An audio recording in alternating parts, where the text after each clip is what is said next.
that you care and that I'll never be alone. Find a way to show me that you're there, and I've got someone to call home. 'Cause I've been waiting for someone to show me what it means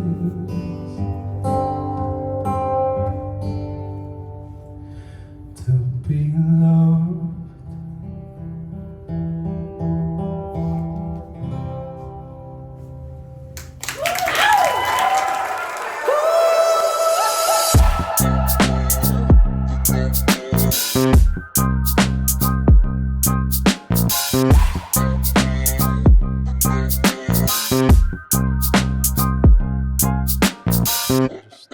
Jump into it if you're ready. Yeah. Yeah, cool. Jackson, thank you so much for coming on. having me. This is awesome. This means a lot to me, and appreciate you taking the time. You're at a really exciting point in your music career, from what I've seen. Headlining shows, great music videos, so on and so forth. And I want to dig into all of that. But first, I want to get to know you, get to know your journey a little bit more, and then we'll kind of lead up to where you are today and Sweet. what you're looking to do. So where'd you grow up? Yeah, I grew up in London. I'm still in the same house. Oh, wow. Yeah, from when I was like a baby, because it comes with my dad's job. So I'm Yeah. still like classic musician, still living at home with the Nice. parents and all Yeah. that. But yeah, no, grew up in South London. Yeah, still there, born and raised. My nursery, primary, and secondary school Yeah. all like within walking distance of each other. Amazing. That's so cool. Yeah. And music, when did it kind of kick off for you, and when did you kind of consider it as a path that you wanted to go down? Yeah, I think it's kind of always been there because my mom is a musician. Okay. So she sings, she plays piano, and I assume that's where it all kind of begun. And then I was in school choirs, and I did Okay. like musical theater classes and Yeah. all that kind of thing. So I did singing lessons from quite a young age, Okay. along with like the other parts of it, the acting and the dancing and all of that. And then, yeah, did that when I was younger. I carried that into my teens. I was in like musical theater at school, so there was a lot of musical theater stuff going on, just because I think that was sort of the main thing around that had anything to do with like music. Mhm. But there was never a time I wasn't in music in some sense. So it was never a moment that I was like, oh yeah, and I think this is probably what I'm going to do. It was always like, well, that makes sense. It was like, it was just a constant thing that stuck with me along the way. And then I properly started pursuing it probably when I was around 17. I was in a duo for a little while with me and my best friend. We sang together for a couple years and then realized we were kind of going in different directions with that. So we split out into our separate paths. So that was when I was like 18, I would say. And then, God, that sounds like so long ago now. I forget how old I am. I'm like, damn. How old are you? I'm 23 now. Okay, cool. So it's been about 4 or 5 years of the solo stuff. Yep. Just kind of started out. I was writing for a while, properly started writing when I was like 18, just after I started doing my own thing. And yeah, just been writing, singing, all of that ever since, trying to do what I can with it. Trying to perform live as much as possible and yeah, get into that scene really, yeah. Was your mom a big advocate for you getting into music? Because considering her background, was she somebody that pushed you into it, or is it you just naturally gravitated towards singing and being in music? I think she was a big advocate for me having music as something in my life. I don't know how. I'm not going to say she's not an advocate for me in like my career, because of course she is now. But I think with anyone who has a kid who's into something less like classic job, so really anything creative, it's kind of it's a scary thing to watch, I'm sure, when you're like, you're not going to make any money and you're not going to like. So I think she's definitely a big advocate for me now. I don't know how she felt about it at the start, me being like, yeah, I want my actual job to be this, and her being like, oh, okay. But yeah, no, she's really great. Is she a professional musician herself? She's not. She grew up with a lot of music. She would sing in church. So my dad's a pastor, and she would lead the worship music at church, and yeah, she was in a band when she was younger, and she actually put out an album like Cool. I want to say like 10 years ago. I don't remember exactly when it Nice. came out. Is it on streaming services? It's not, Okay. and that's how long ago it happened. Yeah, but she's got to get it on there. Exactly. Yeah. But yeah, she's got like CDs and things, and she did sort of a church tour of sorts, like doing singing and stuff. She still sings, just more on the casual side of things. But yeah, she's very good. I got to be honest with you. I did see a video of you and your mom singing. Oh yes. Yeah. Through some background research, and yeah, you guys sound great.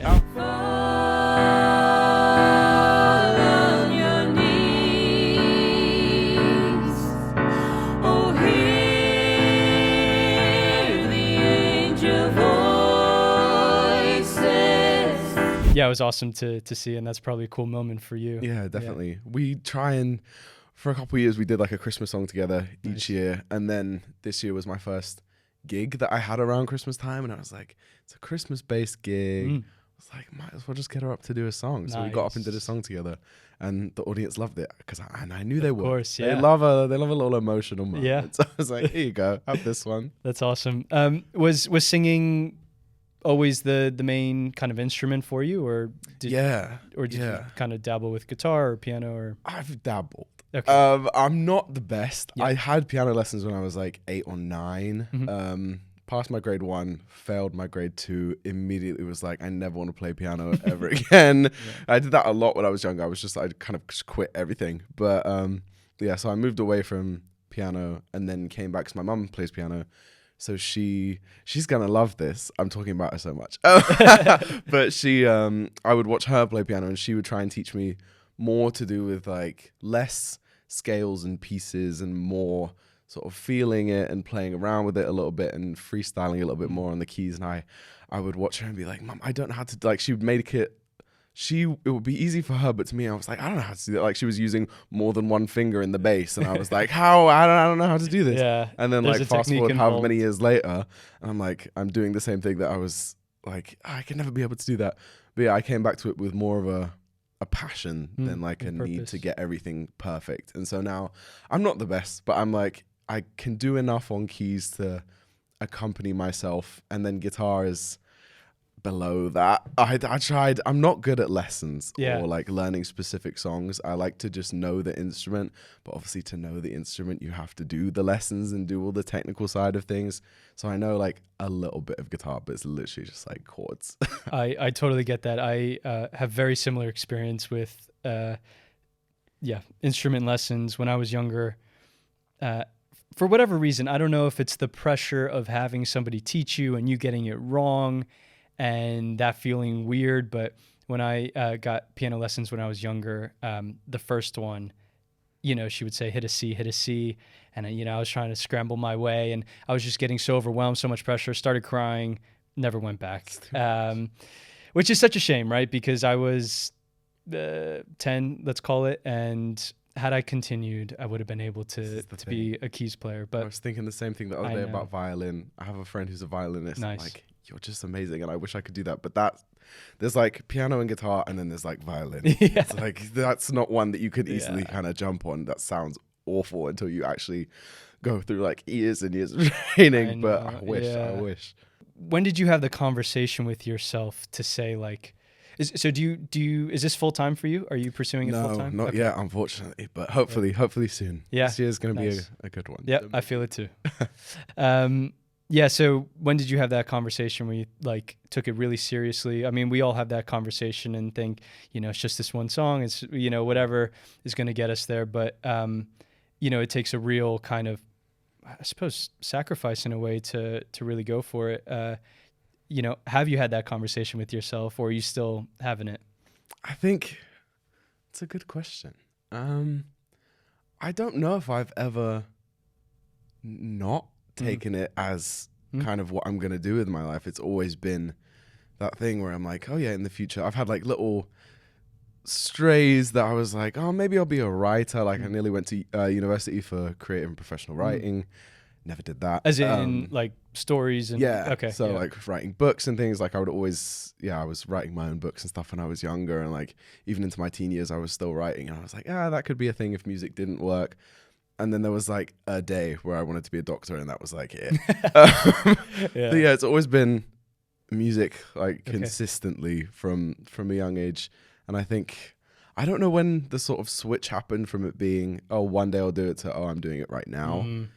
But I think probably when I started my own stuff, I guess, because when you're doing it with friends, it feels a bit more like a hobby, I suppose. And then when you start doing it yourself, you're like, oh, I have to crack down on this and like make sure I'm doing the right kind of things. And I feel like I'm still learning what that means. Yeah. Yeah. And the duo with your friend, what's their name? Bruna Silva. Okay. She's an amazing artist in her own right as well. She's got an incredible voice. I mean, we'll put up the Instagrams and all that. Yes. But yeah, cool. And how did that come to be? And were you guys? Did you have a friendship prior, or you met through music? Yeah. So we went to school together. Mm-hmm. We met. Well, we were in the same tutor group, so technically, I guess we met when we were like 11. Okay. But we didn't become friends until we were probably like 13, 14.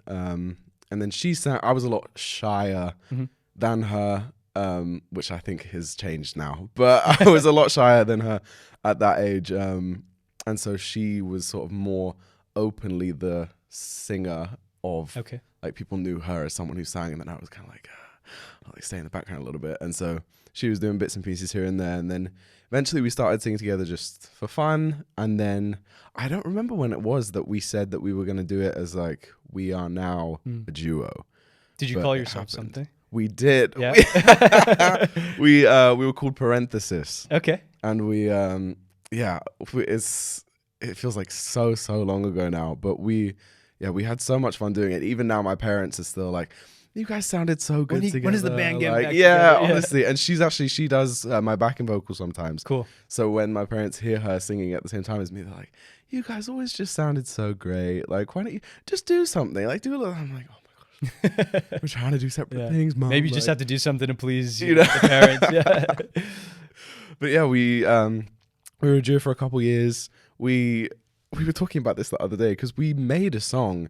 We were like, oh yeah, this is our new song. We never put it out. Like, it's not on any streaming platforms or anything, but we were treating it as if we just released a song. Weirdly enough, like we played it on the radio and everything, and it was like, this song is not out. It's very it was an interesting thing. It was definitely a big learning period in a lot of ways in terms of the music business. We went through some interesting things on that side, which I won't go into. But well, you mentioned radio. I mean, yes. How did that come about? Yeah, so that was sort of just like a local radio thing with, I think they're called Riverside Radio now. Yeah, they were Wandsworth Radio when we went on the show. Right. But yeah, they do sort of the Christmas lights turn-ons and things like that, and I think that's how we met them. And then got in contact with them, went on there, did a little thing on there, did a few gigs together. So yeah, it was very, very small scale, but like I said, big learning experience, I think, for both of us. Okay, cool. I mean, so you mentioned a song writing together, but do you guys have a lot of original work, or was it mainly covers? No, we went together for a huge amount of time, especially because most of it was during school.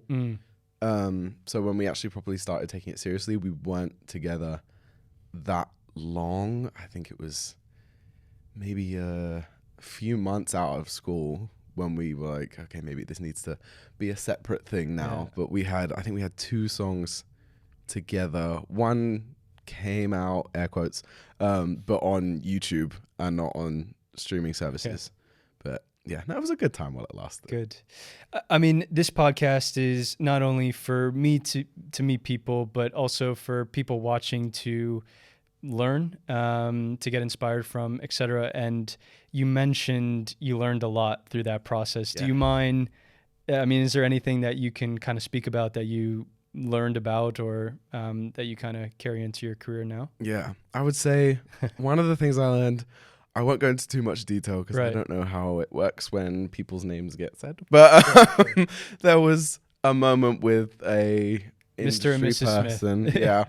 Mr. Smith, and he sort of made these big promises and was like, oh, I can help you with this, this, and this, and then it was during that process actually that we decided to go in separate directions, and we informed him about this, and it took a bit of a turn, and he was not happy with us and thought we were making a terrible decision and almost tried to turn us against each other, weirdly enough, by sort of messaging one of us and being like, oh, you're breaking up because she's like this or because he's like this. And it's like, no, there's a very like amicable split. We're all good. And yeah, he sort of showed his true colors in that moment. And I think the lesson that I learned from that was to follow your instincts. Because I think at the beginning, there was something there that I was like, this doesn't feel quite right. And also follow your instincts in terms of, so with him and also with us going in different directions, it's like it may not be an easy thing, but it feels like the right thing to do. And then I think, yeah, maybe another lesson in that is don't trust everyone in the industry, because people aren't as much, some people are, but a lot of people aren't in it for you. They're in it for themselves and what they can gain from you, which isn't fun, but it's something that we kind of have to deal with. And then the other big thing that I learned was me and her have similar voices in a way, but also quite different. And I think what I had to learn after that was kind of, who am I by myself, especially vocally, because I felt a lot of the time I was sort of keeping up. She's got a very big, like, powerful voice, and I think so do you, man. Oh, thank you.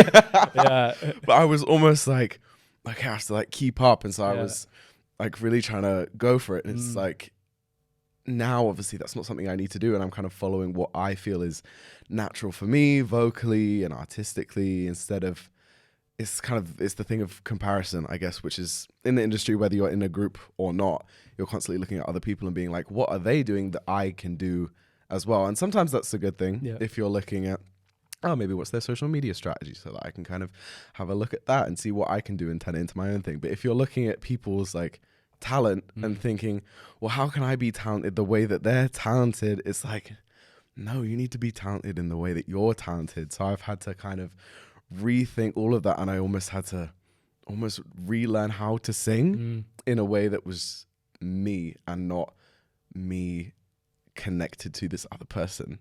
So I'm not sure how that comes across as a lesson, but that's kind of the lessons that of course, yeah. I mean, you took that into your own career and your own way forward. What was that process like to find your voice? I mean, actually, one of my questions is like, how did you find your voice? Because, man, it's powerful. Oh, thank you. It's emotional. You can really feel it. It's honestly, it's one of those once in a lifetime voices that you're very nice. Yeah, but it's true. And it comes across in all your videos and songs. I want to get to it, but your song "Wash My Hands," I again listening to your stuff, and I was at the gym and I was listening to it for the first time, and then I went to do a set, and it was on the drop of the chorus, and something just ignited in me, and I was like, yeah, but it was great. But anyway, I want to get to your singles and all your music eventually. So yeah, what was that process like to find your voice? How did you go through that process? Yeah, it was a long process. Like, definitely from like when I started singing to now, it's been a long process, because like I said, I started out very much in the musical theatre side of things. So it was all about big voices and lots of emotion and all of that kind of thing. Like, some of that I've obviously brought forward in terms of my projection and sort of, I feel I'm quite performative when it comes to my singing. Like, I can't stand still in the slightest. I always, it's all hands and facial expressions, maybe to my detriment. I've had a few not so nice comments about how they think I'm what was the word, grimacing when I sing, and I was like, what do you want me to do? Don't we stand all? here with my face still? Like, come on. Yeah. Also, this isn't easy. This is the effort showing through my body. Right. But yeah, so I started out in that, and then started singing in church as well. So that was part of it. But yeah, like I said, I was doing a lot of musical theatre in secondary school as well. And I had a singing teacher during that process who was great, but was definitely focused more on me singing as a musical theatre performer than as just like an artist. So it was a lot of big vocals and high notes, and maybe high notes that weren't quite within my range, so they weren't being hit quite as healthily. And then I got that vocal teacher went on maternity leave, and so we had a new singing teacher come in, who was amazing. Her name's Fabia Anderson. She's also an artist, and she completely changed like my vocal like technique and style, and I'm very, very grateful for her, because she taught me what my mixed voice was. And that was like a massive thing for me, because I was constantly belting all the time before I started with her, and not in the healthiest way. And then she showed me how to still sing with projection, but not in a way that was gonna like ruin my throat and rip my vocal cords in half. Obviously still, even after learning that, it was a long process, because even after something switches, you still have to get used to how that feels for you, because vocals are such, I've been learning this a lot recently, such a mental game as well as a physical game. Like even just the way that you think about singing certain notes changes how you sing those notes, which I think is just wild. So it's been a long process of kind of singing constantly and kind of feeling how that feels for me, what is comfortable, what is not comfortable. Do I need to sing high notes to be impressive? Which I think is a big thing. I think a lot of people are like, oh, well, you're only impressive if you can sing all the way up here. And it's like, I know that my range is like lower, and I'm like, I can still do a lot with the range that I have. I don't have to be singing all these high notes like all these massive singers, because it's like, we've heard high notes, you know, but you need to find what really makes your voice. And I think over the years, you hear what people say your voice maybe sounds like, or you hear, my favorite thing is hearing what songs people ask you to sing, because it kind of shows you their perception of your voice, which I think is very, very fun. What do you get? I get James Arthur a lot. Yeah. And then I had John Legend once, which I was like, that's really nice. Yeah. And then, there was one other one recently, but I don't remember what it was. But those are the two that I get most of the time, and I'm very flattered because I love James Arthur. Yeah, it's great. yeah. So I'm like, if you're gonna say I sound like him, I'll take it. Yeah. But yeah, it's been a lot of just I think constant singing was just the biggest thing for me, especially during lockdown. I was making 2 YouTube videos a week covering other people's songs. Man, your catalog of YouTube videos and Instagram videos is enormous, and it clearly shows the hard work you put into it and the dedication. I don't know where I found the time. I struggle with with social media so much, but you've clearly overcome whatever fear or whatever, and you've just gone for it. And it's so good to see. And I mean, the videos are great. Your covers are great. Oh, thank you very much. Yeah. I think just to wrap that up, I literally had my first vocal lesson in 5 years 2 days ago. Okay. Because I'm like, as much as I feel good about my voice, I still have things that I'm like, that could be better and that could be better. And like to think last time I had a vocal coach, something clicked.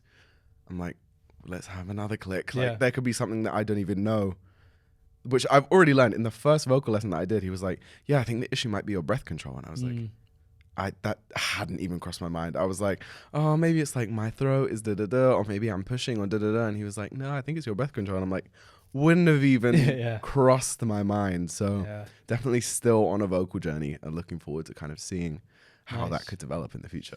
Yeah, it's so cool. And something that you don't necessarily know about artists, like, you know, watching your videos, I would think, oh, he's a great singer. Like, why would he go to singing lessons? You know, he's got it down. And I think that about a lot of artists, but in the background, they're working on their craft. You don't hear the deleted takes from the songs.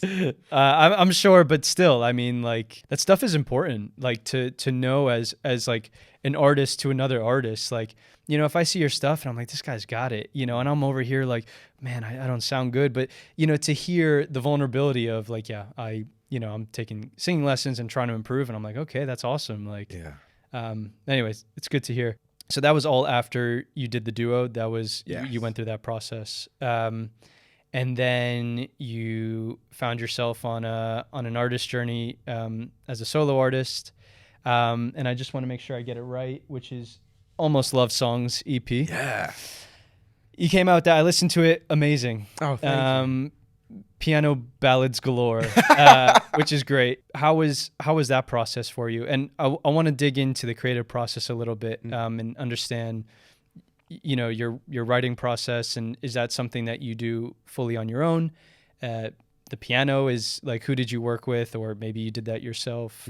Yeah. What was the EP journey like? That was definitely maybe the biggest learning process of like everything since I've started, because it was all of the studio side of things. I'm like, I don't even know where to start. So I was writing constantly all the time, had a bunch of songs that I really, really loved. I was actually in a sort of songwriting course during that time. None of those songs were from the course. That was all sort of the future ones that I'd done since then. But I think the main thing was I didn't want to focus too much on the songs sounding commercially correct, if that makes sense. I didn't feel like I needed to adjust them or make them shorter or make them catchier to be played on radio, because that wasn't the intention. I was like, I don't remember how many, 5 or 6 songs on there.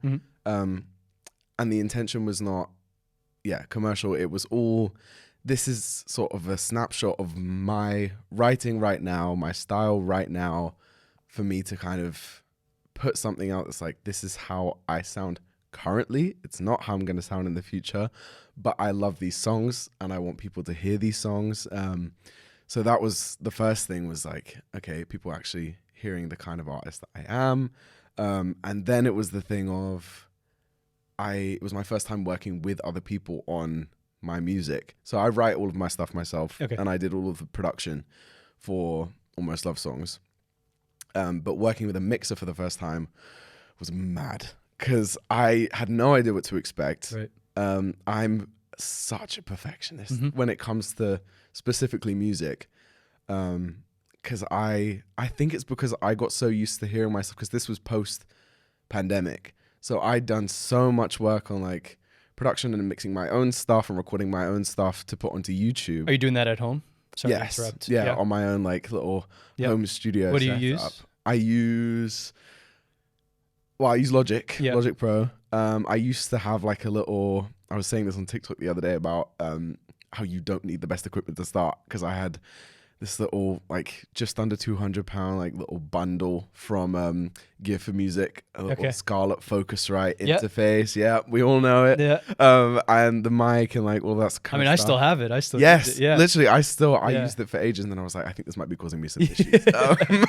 But yeah, I currently use a Audient i14 interface, I think. Okay. If I'm remembering that right, I'm trying to see what Logic settings are on my thing in my brain.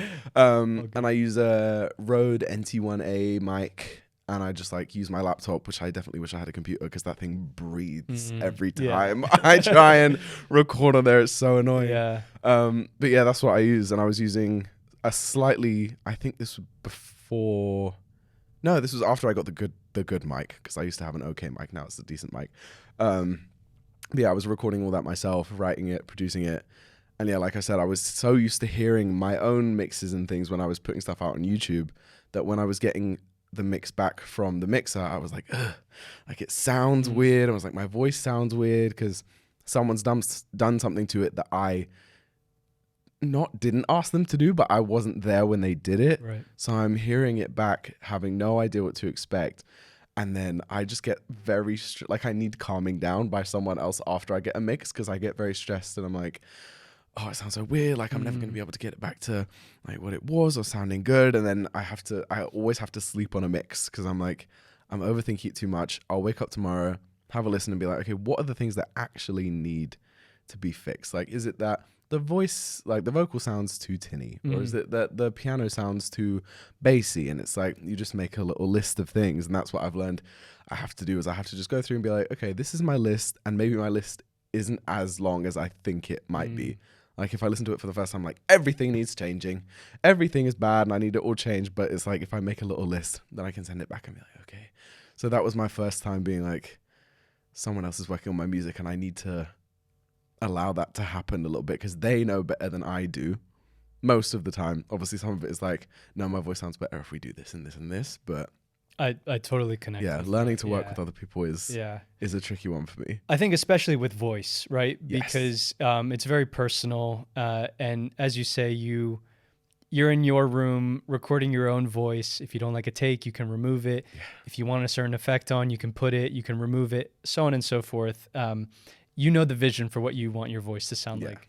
And I totally connect with doing that. I've had a similar experience, and it is quite shocking and jolting to hear it back in the way that you didn't imagine it to be. So yeah, I totally get that. So sorry. So yeah, so you worked with a mixer, and how did you kind of overcome that? Did you only work with one mixer? Did you say, okay, this guy's not for me, let me I've worked with a lot of mixers since the first project. I stayed with that mixer because I was like, okay, we've started, we're going to carry on, we're going to get it to a point where I'm happy with it, and then we're going to put it out. And I'm the kind of person, once the song comes out, I can't listen to it really unless I like love it. And so with the EP, I really didn't listen to it for like a long time, and then I think it was a year later I decided to put out my first proper single. And during my writing process, I was like, all of these songs are really slow and really like not sad. A lot of them weren't sad, some of them were sad, but I was like, I'm never gonna have fun on stage if I only write slow songs like this. So I was like intentionally starting to write more upbeat songs, and so then I went into my second single with a different mixer. And is that Move? Yes. Yeah. So Move, I actually wrote after I did some backing vocals for a little bit for an artist called Glowy, and she opened for Ed Sheeran in Iceland when he was on his tour. And so it was after I got back from that tour that I was like so motivated to write, and I was like, oh, he's such an amazing songwriter. Like I have to write something, and that's when I wrote Move. And Move now sounds very, very different to how Move sounded before, which was a new thing for me because a lot of my songs I'm like, no, once it's done, and I'm not changing anything. But while I was on this course, the songwriting course, I was getting advice on that song specifically, and it changed into what it is now, which I will say I do prefer to what it used to be. I was very protective over it at first. I was like, no, I don't want to change anything. So that was another learning curve in terms of putting out my own music, was allowing criticism into my workflow. That makes sense. Yeah. It's interesting. Yeah. Working with other people and getting their hands onto your precious work. I have two things. One, Songwriting Course. Yes. How did you find that? What was that experience like? Do you recommend it to people? Yeah. What year did I think I did it in 2021 or end of 2020 going into 2021. And I think I did like a little like a 4-week one, and it was kind of a tester to see like, would I like to do this a little bit more, or is it not for me? I think I came across it on like an Instagram advert. Okay. And I was like, this sounds interesting. I think it was a free sort of taster thing where he was going to go through, what works in songwriting, what might you want to look at. And I think originally I was like, no, I'm a great songwriter. Yeah. Like, I need to go into Songwriting Course. And then I did the 4 weeks and I was like, oh, you know what? This is actually quite interesting, because he'd go through your songs one-to-one and be like, this part I think is really great, maybe work on this part, like giving you, it would also, I mainly signed up because it gave you, what are they called when they ask you to write? Briefs. Oh.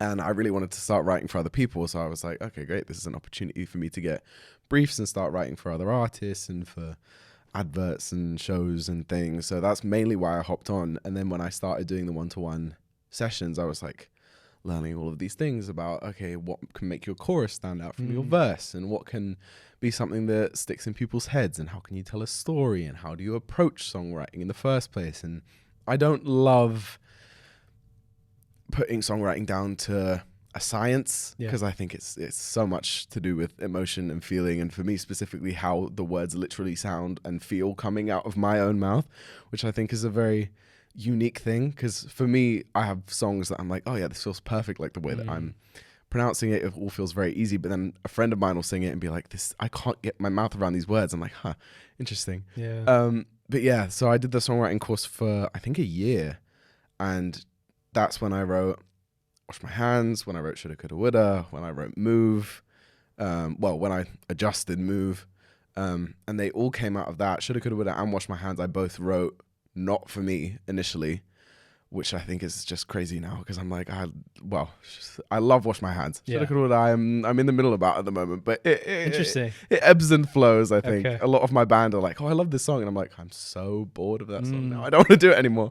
But yeah, I think the songwriting course was really, really good for me. I didn't expect it to be as beneficial as it was, and it definitely upped my songwriting significantly. It did lean more into the commercial side, which I think you can bash it a little bit in terms of being like, oh, I don't write for other people. But sometimes it's like, if you want to make a career out of it, you almost have to do that a little bit, because you want radio play and you want to be in the charts. And so you need something that people are going to remember. And now that's one of the things that I hear the most, is people being like, oh, the songs are so catchy. And I'm like, great. Yeah. Because they remember them when they leave. And it's like, you're going to go home, you're going to listen to the song.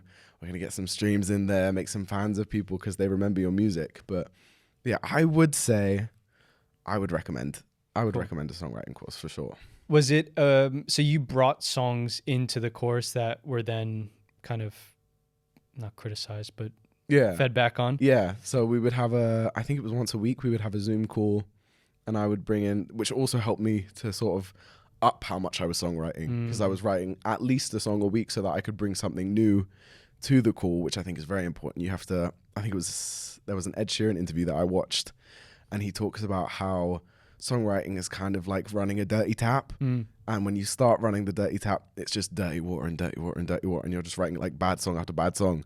But then eventually you get like a little bit of clean water, and it's like a good song. And then the more that you do it, the better your songs are consistently. And that definitely was something that I found out while I was doing the course. But yeah, you would bring forward a song, he would go through it with you, be like, one to one. It wasn't in a group or anything? There were some group calls, but that was, I think it was like once a month.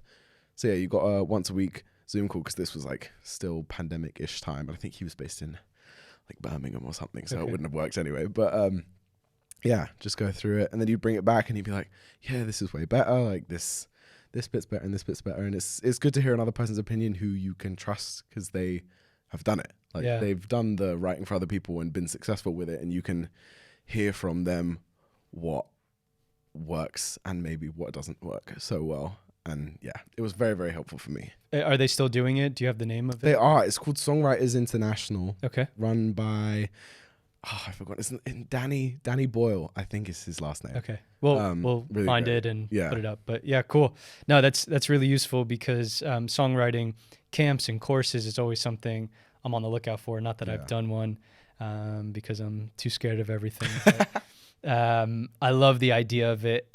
I specifically wanted to do one where it was in a group, but I was too self-conscious that I don't know how to play an instrument, and I'd just be there singing a bunch of melodies and whatever. I mean, I know how to produce, but it's like bare bones stuff. But yeah, so it's great to hear that it is useful and that it's worth your time.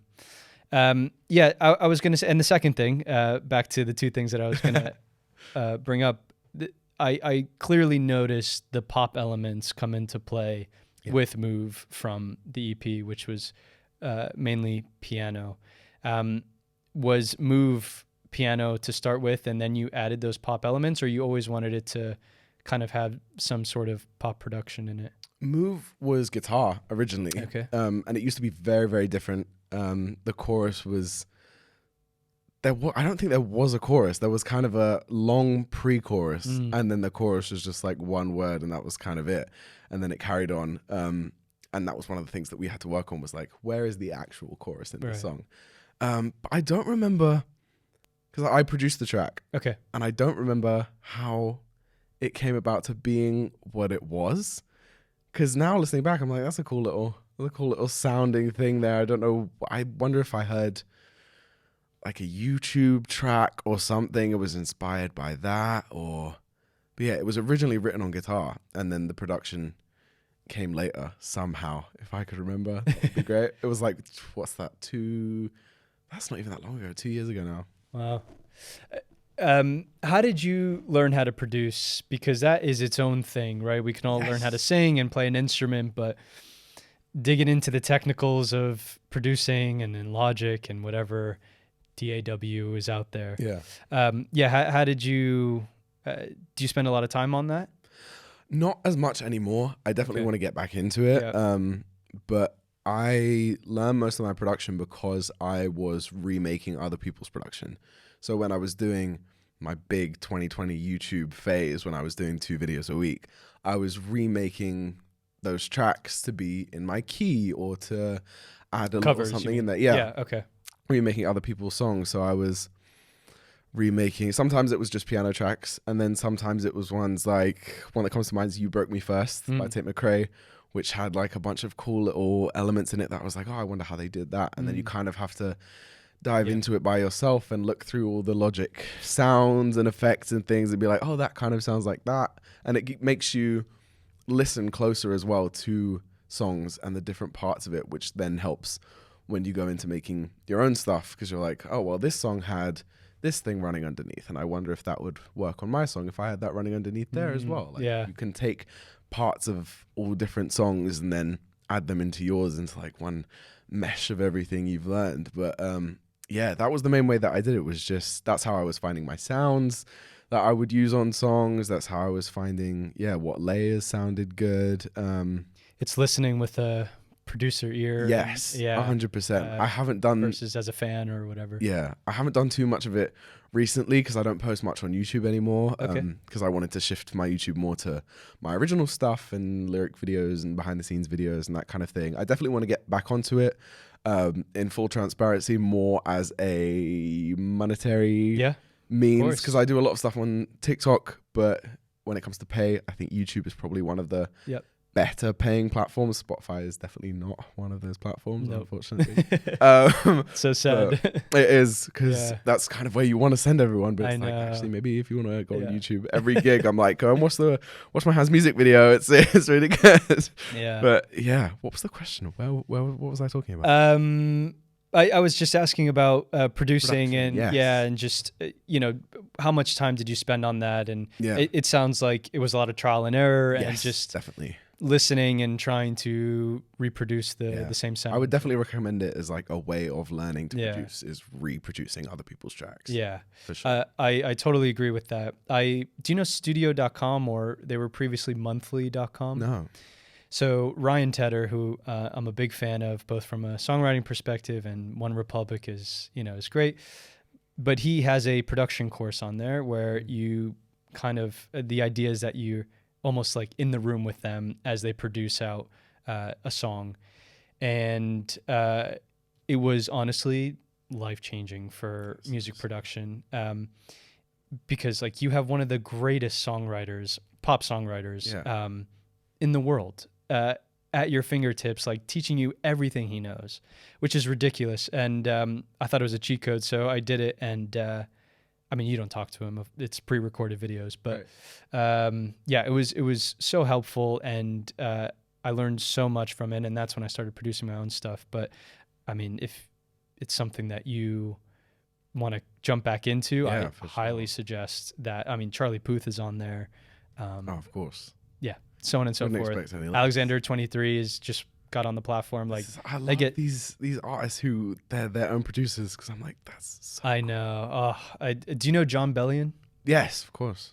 He's like the king for me. Honestly, it's wild. I've got a few friends that produce their own stuff, and I'm like, you're so cool. I want to be like you. And they put in the work. Like, I have a friend, an amazing artist called Latir, and another friend called AJ. He's part of a band called Lavender. Okay. And they both have been doing this thing.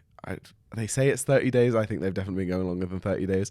But they would do something every day, whether it was like just an idea or whether they would flesh out like an entire song.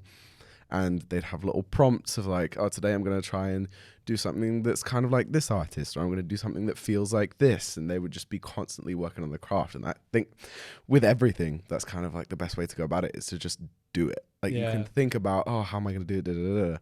But doing it is the best way to learn, whether it's with singing, whether it's with production, whether it's with live performance. It's like, it's the most important thing for sure. Yeah, live performing, that is absolutely something I want to get into with you. But before that, so your Surrender and Natalie Taylor video got over 400 or somewhere around 400,000 views on YouTube.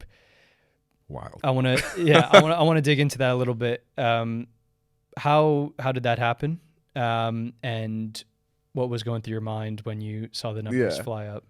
I wish I could tell you how it happened. Okay.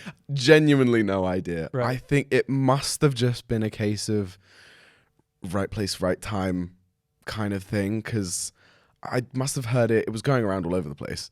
But it wasn't fresh. Like it wasn't a new song when I put out my cover of it. And I think I was just hearing it on like edits on YouTube and like in the backgrounds of certain cool. TV shows. And I was like, oh, that's Oh, a you really got it pretty placed song. on TV? No. As in, okay. I was hearing the song itself on Understood. these kinds of Yeah. things. And I was like, oh, that's a beautiful song. Like I should do a cover of it. It was actually the first song that I don't think this is the reason that it did well, but it was the first song that I recorded on my fresh new mic. Okay. Funnily enough. Yeah. It had to do something. Yeah, and I was recording it so wrong. I was like a meter away from the microphone because I didn't know how to turn down the gain on my interface. So I was like, oh, it's so loud, but I was just doing it wrong. But yeah, I recorded that, filmed it, put it up. I didn't really pay much attention to how they were doing when I would put them up because they usually did like less than 100 views on each video. So I was just like, oh, we'll put it up and then we'll see what happens. And then I don't know how long later, maybe it was like a week later, I think I went on like the YouTube Studio app or something just to be like, oh, I wonder how it's doing. And I was like, oh, it's got like a few hundred views on there. Like this is cool. So I was like, I think I posted on my Instagram and I was like, oh guys, let's try. Cause I think I just assumed it was all people that I knew that were watching it. So I was like, oh guys, it's, we're nearly at 1,000 views. Like, let's see if we can get to 1,000 views. And it was like the next day or a couple of days later, I was like, oh, we're actually nearly at 2,000 views. Okay, cool. This is like moving a little bit. And then it sort of steadily got faster and more views. And I was like, okay, we're nearly at 10,000 now. Like this is really weird. And for me, like even 1,000, I was like, wow, because nothing was getting above like 100. And then it just kept going and going and going and going. It was 10,000, then it was 20,000, then it was 50, it was 100. I was like, this is a very strange thing because I don't know why it's doing this. And I still couldn't tell you because I have no idea. It was just like I said, a case of right place, right time. I just posted it on the right day and it did okay. Yeah. And yeah, my thought process, I think, was like, oh, I need to get more videos out. Yeah, was it like a situation where you're like, I got to capitalize? Yeah. I think that's the most important thing in music is like, if you see an opportunity, you have to grab it immediately. And I was like, okay, cool. I guess I'm posting more YouTube videos now. Because at that point, it was like maybe once a month, once every couple months. And I was like, okay, cool. I'm going to do like one a week. But the funny thing is none of the others did what that one did. So I was like, I don't know what happened with this song. But it was very helpful for me because to earn money on YouTube, you have to have a certain amount of subscribers and a certain amount of hours of watch time before you can earn any money. And that video by itself took me over the threshold of this many subscribers and all of this. So I started earning money on that video, but only after it got like 150,000 views on it. And then I earned what I got after that. So I would have earned probably like 250 from it by now, which is quite nice for something that you kind of put like a day's work into and then just put up. So, but yeah, it's still like day to day my most watched video, which is really weird that it's still going up because I'm like, this was 3 years ago, I guess, and it's still doing something. But I'm high. Yeah, I'll take it. Yeah, if it can happen again, though, that would be ideal. That's what everybody go stream all the videos. You know, how about my my songs in it would be really, really great.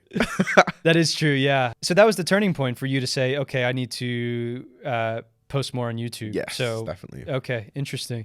So yeah, something did come out of it. Did you think like, okay, I'm big? Like, what did that do to you in terms of like ego? And because I mean those numbers are big, like those are big numbers. So it was weird. yeah I don't think it changed anything really. I think more what I was thinking was, oh, I could do this again, like because I think the big thing with putting out stuff on social media especially is you can put a lot of effort in, put it out and get barely anything back. Yeah. And it's very demotivating and it like crushes you a little bit every time it happens because it's like, oh, I put so much effort into this thing. It's like, oh, 70 views today. Okay, that's cool. But I think with that, it showed me like, oh, I could actually, you kind of put these things on a pedestal of like, one day I'll get 1 million views or and then you like, maybe you don't quite believe it because you haven't seen it with your own eyes. But then when that one started to do well, I was like, oh, other things I do could do well. And that's a nice thought because I could do this again. So I think that's more what it changed in me than like, oh, I've got this many thousand views, like I'm doing okay. It was like, oh, it could work. Like I could actually Yeah. do something with It was this. validating and Yeah, definitely. an assurance. You mentioned that, you know, getting 70 views on a video is demotivating, which, you know, of course it is when one of your videos gets that, you know, Yeah. many numbers. How do you overcome that? Like, how do you just keep on pushing? Because yeah, I think that's the tough part of the social media grind is Yes. it's as I've seen and heard interviews, it's consistency. It's, you know, continue to post and hopefully the numbers will come. Yeah. How do you kind of overcome that and that mental battle? I think the biggest thing is like and it's with all creative things, it's all in the passion of it. It's like you can't no one's doing it for money. Until you get to a certain point, no one is doing it for money because it doesn't pay. Like it barely pays. So you have to approach it with okay, I'm going to have to do this for a while and it not do too well mindset. But I think recently what I've been doing to help me sort of tackle the disappointment on the other side is making sure that the things that I'm doing are enjoyable when I'm making them. Because I think before I was constantly tailoring what I was doing to, will this do well? Will people like it? Will people share it? On all of this side of things. And then I was like, I took a step back and I was looking at it. I was like, I am not enjoying the process. I'm not getting a good outcome. So what part of this is actually fun for me? What part of this is actually making me happy? And the answer is like none of it, at least on the social media side of things. I'm like, I'm not enjoying any of this because I'm not enjoying what I'm making and I'm also not enjoying the outcome. So I took a break. I did like a month's break back in October where the whole point was to sort of reevaluate my approach to everything really, social media, gigs, all of that kind of thing. And even just a couple weeks in, I was like, oh, I know what I want to do now. I'm not just deciding what I want to do based on what other people want me to do. And I was like, this is the part of music that I enjoy. So I'm going to focus. I love harmonies and I love production and I love like all that sort of choir sounding background vocal kind of thing. And switching songs around, like flipping them on their head and giving them a different beat and all that kind of thing. And I'm like, okay, that's what I enjoy. So that's what I'm going to do. Obviously, then going into it, because the world works how it works, those videos didn't do as well. I'm like, okay, I have to kind of approach it with two mindsets in I do still need to appeal to the audience, but I also need to appeal to myself. So I've sort of got a split going where I'm like, I'll post this amount of videos in a week that I love making, and then I'll post this amount that is what I know people want to see. This is and for I'm me, like, this is for you. Exactly. Yeah. And I'm like, as long as I'm putting out some for the audience, there's something there and something that can catch on. And if people catch on to that and they are actually passionate about me and about my music, they'll see that this side of things that I enjoy is also something that maybe they can appreciate. And I'm like, even if you guys aren't seeing it, like that's the part that I actually have fun doing. So I'm not going to sacrifice that just because those other ones are doing well. So I'm trying to find, that balance between passion and enjoyment and what's actually going to get some eyes on the project. Yeah, that's interesting. I would imagine that the stuff that you enjoy doing will resonate more with people because they'll see that you enjoy doing it. Yeah. And that'll feel good to them. And I'm sure people, I mean, I love a choir and I love what you put into your music. So, I mean, keep that stuff going. I mean, how do you differentiate the two? So like, you say choir, but like, what would you deem as things for people or videos for people? Funnily enough, popular things songs for people, not even necessarily that, but what seems to do well specifically on TikTok at the moment is people want authenticity and they almost want it to look like you were singing already. Yeah. Before you put this camera up, you were already singing.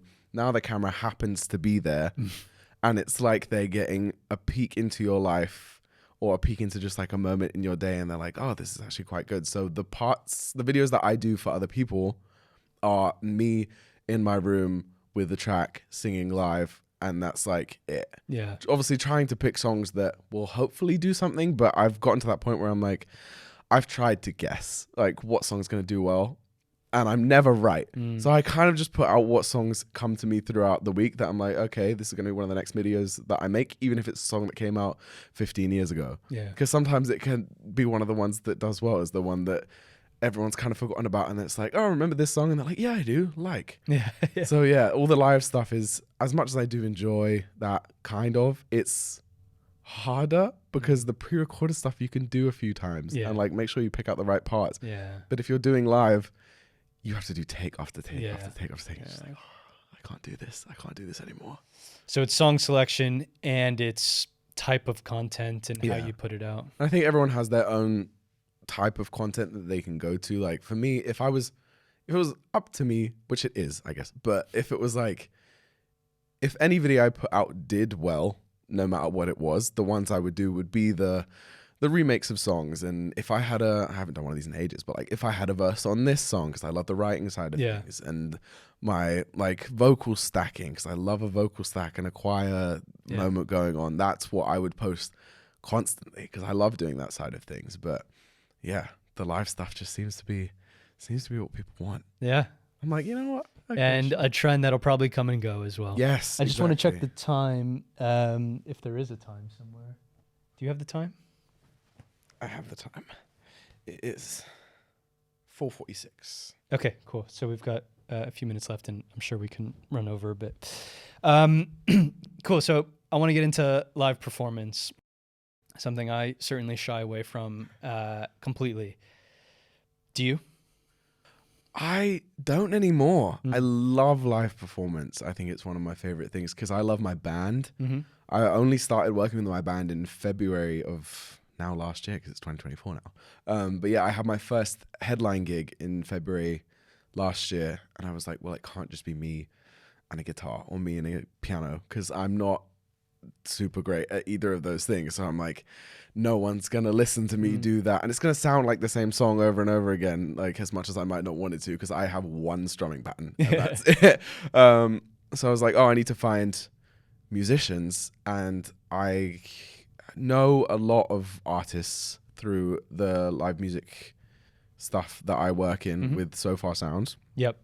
And so I was stealing people's musicians, basically. And I was like, what stealing is a strong word.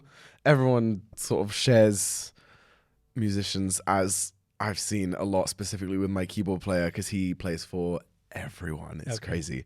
But everyone in Sofar, or just anyone? everyone, a lot of people in Sofar use him as their pianist. I've seen people outside of that as well use him as well, but he's very in demand, which can be annoying, because I'm like, I have a gig, and he's like, I'm booked already, and I'm like, damn it. Yeah. But I got him from I did backing vocals for a little bit for another artist called Tamar Hendy, and he played keys for her, and I was like, you're really good, so I'm gonna take you on.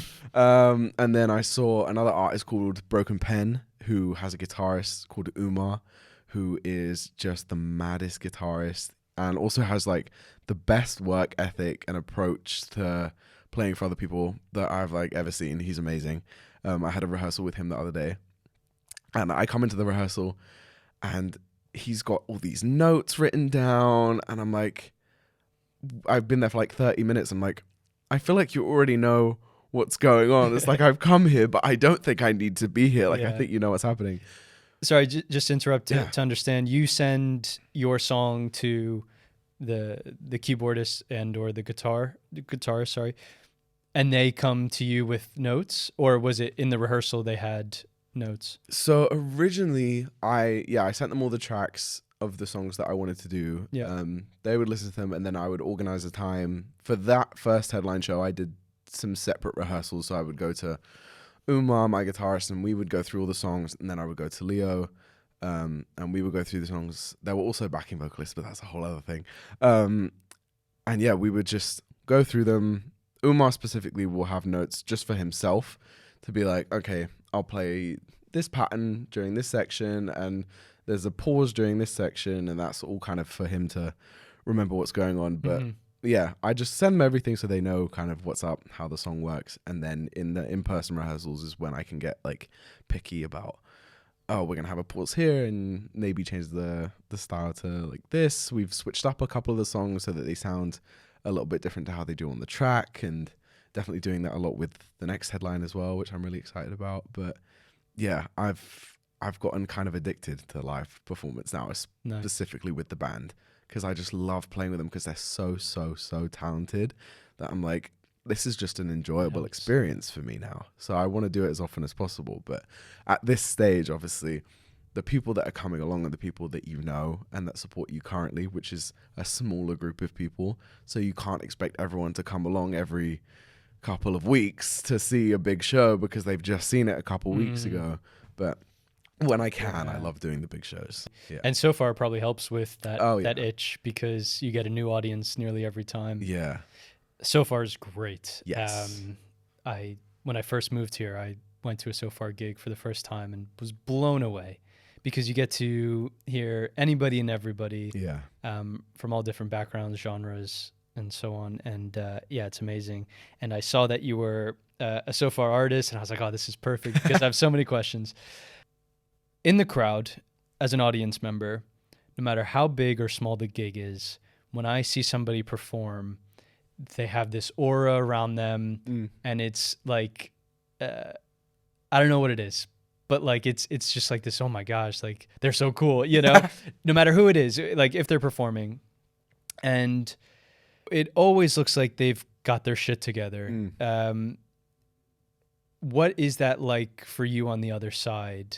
And second question, for your first headline show, how did it go? Was it everything you thought it was? And was that your first live performance outside of background singing? Was that your first? No, I'd done a couple me and the guitar live performances. Okay. I'd done maybe 3 or 4 in that previous year. And then that was the first time that I had like an actual band, and it was my show. I hadn't had done any shows that were just my show. I'd done opening? lineups with other people. Okay. Yeah. Yeah. So what's that? What was that like for you? What is it? So like far for you? is so I work for them as one of their MCs. Okay. Which is how I came to sort of be in that space in the first place. And I would see the artists and kind of have the same thing where I was like, they know what's going on. Like they've got it all together. They're doing live shows all the time and all of this. And so I was working for them for maybe a year. How long have I been with? I actually don't remember. Yeah. But I was working for them for quite a few months before I started with them as an artist, because I did get declined the first time that I applied, which obviously I didn't take the best, and I was kind of annoyed. Yeah. But eventually I just applied again. They actually came to the headline show. As I messaged one of them, I was like, "Can I use this as my audition?" They came along to the show, and that's how I got started with the band, especially doing the Sofar performances. But I love it. I had one last night actually. Cool. No, I didn't. I just realized I was like on Time stage, but I was flies. MCing. I was working one last night. Okay. But it's because it has the same energy of like being on the stage in front of the audience. But yeah, I did one. When was my most recent one? I don't remember. Yeah. But I had one recently. And it's just so fun because the Sofar audience are so attentive. Yes. And like they pay a lot of attention. They're very quiet, which is what most musicians are not used to. And it can be quite daunting, I've heard. Obviously, I got used to them because I'd done so many shows MCing, so I knew what the audience were like. But I've heard from other artists, like, it can be very uncomfortable. Like, not in a bad way necessarily, but all eyes are on you for the duration of your set. Whereas if you're playing at a bar or something, most people aren't paying that much attention. So it's like, if you mess up, no one's really going to notice. Yeah. But if you mess up at a sofa, like, people are going to notice because everyone's listening all the time and paying very, very close attention. But I just love it. I think it's so much fun, especially because I try and make the majority of my set quite upbeat. So I'm kind of bringing the energy at the end of, I usually get put on at the end because I'm a band. But yeah, bringing up the energy at the end, seeing people enjoy the music. The one thing that I had to get used to, because I always used to be put on first because it was me and my guitar. So I had to get used to being on last and kind of waiting throughout the entire show until I finally got put on. But people leave immediately afterwards, and you're kind of used to when you go first, you sit in the audience for a bit, you can watch everyone else, people come over to you gradually throughout the night, and they're like, oh, that was good.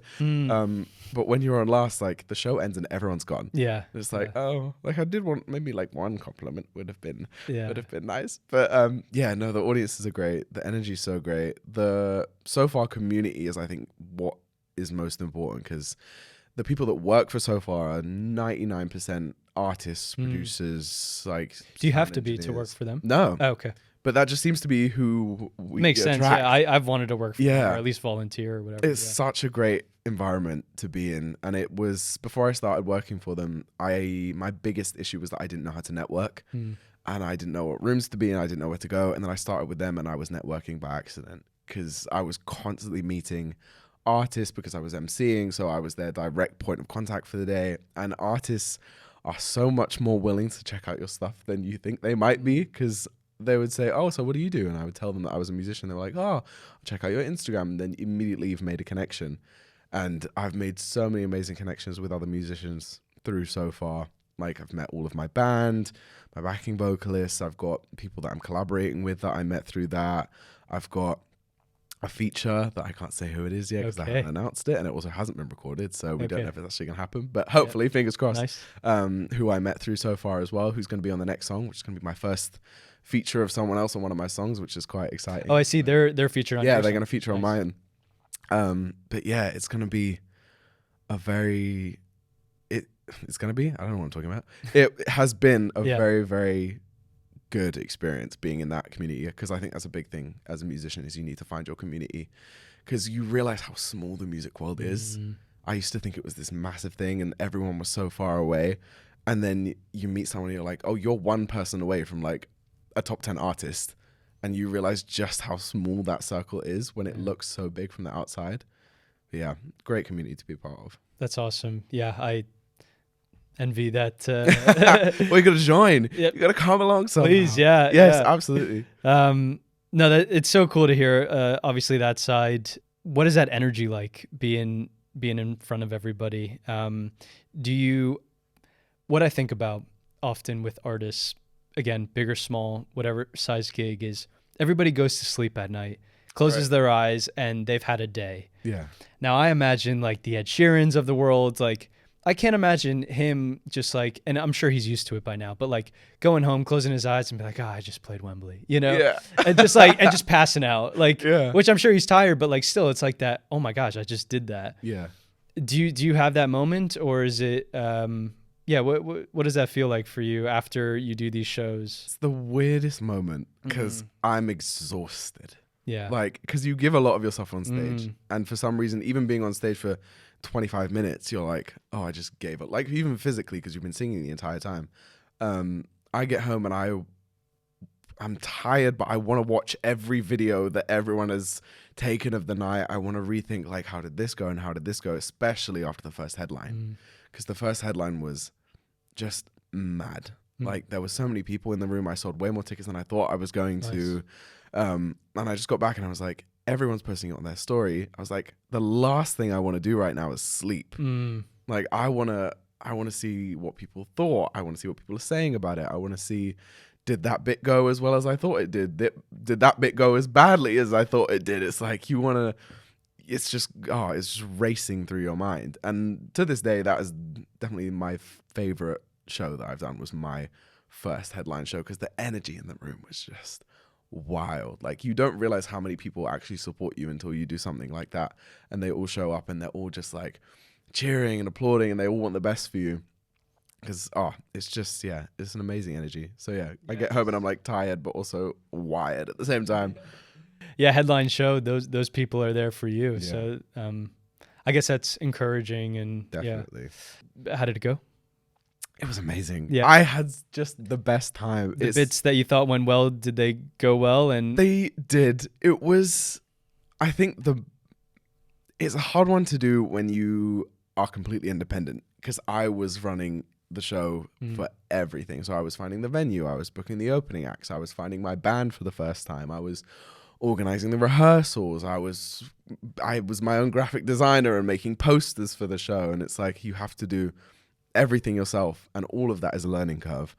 So every time I do a headline show, I forget how much work like I remember that it's a lot of work, and then I start doing the work and I'm like, this is a lot. Like I've got one coming up in March, and I'm again remembering how much work it is to be able to put it together. But yeah, it's easier now because I had that first experience of like it being not a mess, but me being like, I don't know how you're supposed to do this part of things and this part of things. But when you actually finally get on stage and the show's begun is when I feel like I can actually breathe, because I'm like, this is where it's all been leading to. I know how to do this bit. Like I know how to do the performing, and I know how to do the singing, because it's like that's the part I'm so used to.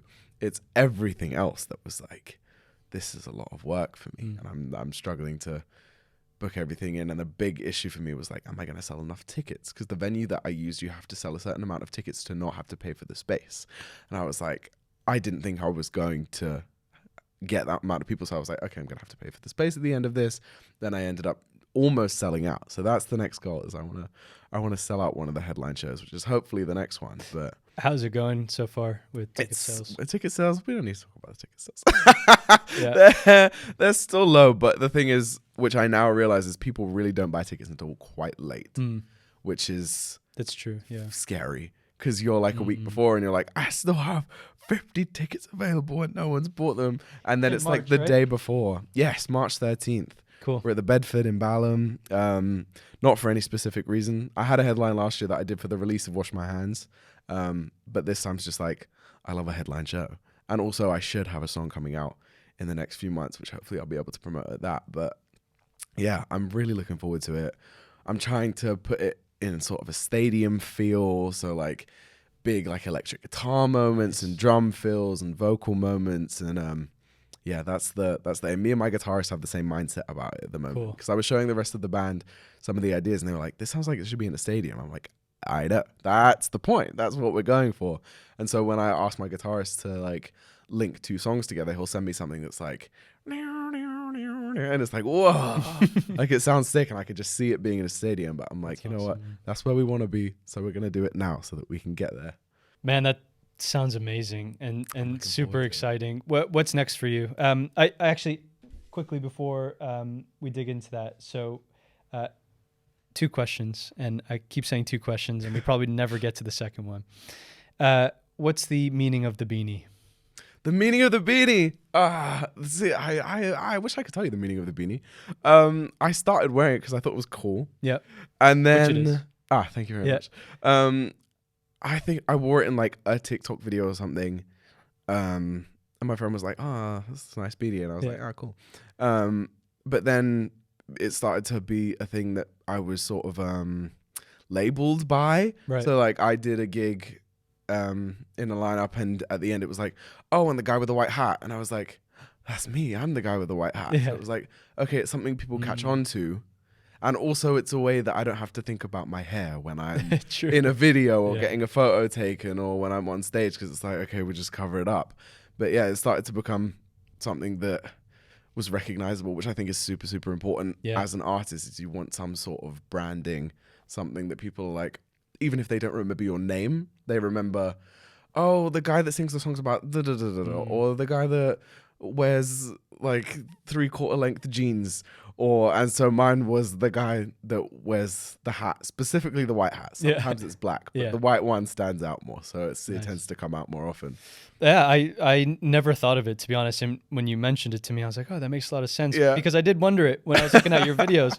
But there is a level of continuity about it, where when you look at your videos, you're wearing the hat, and I guess from video to video it starts to get familiar. So all of a sudden, if you're wearing something completely different, your hair is a completely different way. It's like, whoa.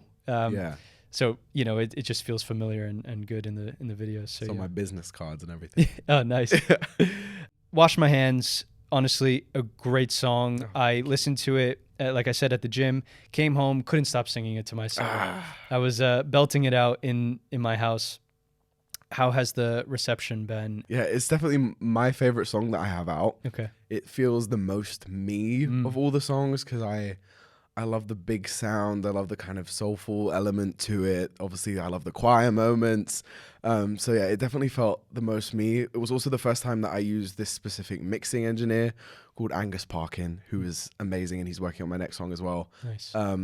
But he added a couple production elements to it that I was like, obviously I'm always a bit nervous about people adding things to my work, but he added them and I was like, oh, this is amazing. The mix was amazing. I was like, oh, this really sounds like this big song that I want it to be.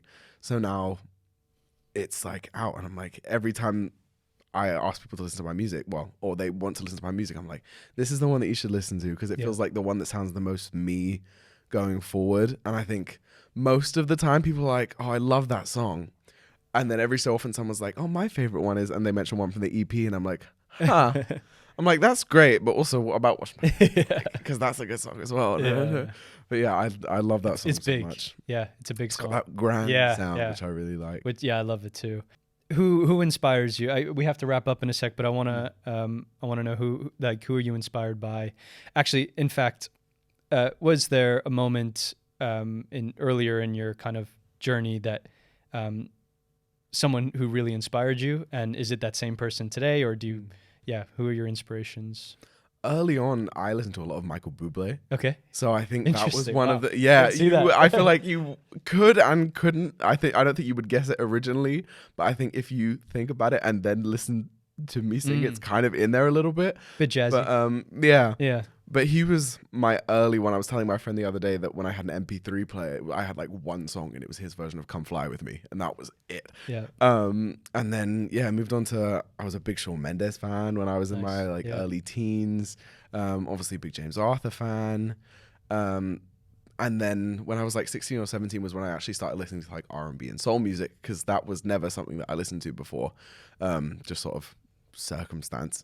But then I was taking inspiration from the amazing like R&B singers like Jasmine Sullivan and JoJo and like that, right? They're like proper vocalists that I was like, I didn't even know people sang like this, because obviously I was so deep in the Bublés and the pop and the musical theater side that I was like, R&B and soul was a whole new thing for me. And I was like, oh my gosh, these people are incredible. And so that was like the first time I knew what a riff was, because I was like, oh, people like move their voices like that, huh? So that's been something that I've taken on over time.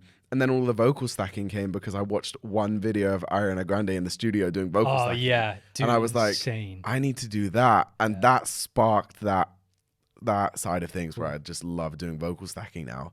But in my like current musical state, I don't know. I think I'm a big playlist person. Okay. So I'm listening to everyone and everything all the time, and I guess my biggest inspiration is just like, that sounds like an ego thing, but it's kind of just like myself. I'm just like, what do I want to grow into now? Like, how do I want to feel when I sing this song, or what story do I want to tell, or what music sound do I now want to test out? Like, do I want to try a little something jazzy now, or do I want something that's like, I really want to get another ballad out, because I haven't put out a ballad since like the EP. So I'm sort of just trying to less take inspiration from myself, but more constantly be moving and trying new things. So it's more the inspiration of not staying the same person that I was yesterday, which maybe is an issue when it comes to like sound continuity, but I feel like I'm getting there a little bit. I'm trying to merge the two of like constantly having some fun with the sound, but still sounding like me and being a recognizable sound. I get it. Yeah. It's it can be paralyzing trying to get the brand right, but also, sort of feed your creative side. Definitely. I get it. Yeah. Last question. What would you say to somebody that's just starting their creative journey? It's a big one. Yeah. I think the thing that I've realized most recently that I think is so important is authenticity is key. And I'm trying, especially this year, to be as authentic as possible, to not try and be like someone else. Maybe you're inspired by someone else, but you're not trying to be the next Beyonce or the next Taylor Swift or the next James Arthur. You're just like, you're trying to tell your story. Your, like I was saying earlier, even your voice, like what is authentic to the way that you sing and what's comfortable for you. what do you want to write about instead of what do you think people want to hear about. I think, yeah, for me, authenticity is the main thing that people should be focusing on, is being, because no one needs another this person or another. They're already there. Like, you want someone who you're like, oh, I haven't heard anything quite like that before, or I haven't heard a song based on that aspect of life before. So yeah, I think it's just a big thing of look at yourself, look at what you want, look at what you enjoy. That's another big thing I would say, authenticity, and what do you actually enjoy about music? Because if you're in it and you don't enjoy any of it, you're not going to want to carry on, and it's not going to be fulfilling. But if you're doing things that you actually enjoy doing, then you will keep it up. If you don't like live performance, you're probably gonna have to do it at some point. Yeah. But you don't have to focus on that. If you love making videos, then make videos. I know people who do videos on videos on videos and barely go out and do live performance, and that's just like how they work. It's like, if that's what you enjoy and that's what's going to keep you pushing yourself forward, go ahead. So yeah, I would say authenticity and actually enjoying what you do. Love it, man. That's good advice, and stuff I definitely connect with, and yeah, great to hear. Anything you want to plug before we go? I know you got your headline show. If you yes, wanna, headline show March 13th at the Bedford in Balham. And then I do have another song coming out, but it's not ready yet, so I couldn't say quite Stay tuned. What's going on. Exactly. Stay tuned. Cool. We'll be announcing it soon. Yeah. Amazing, Jackson. Thank you so much for coming on, and I really appreciate the time. Yeah, it's been great. Cool. Thank you.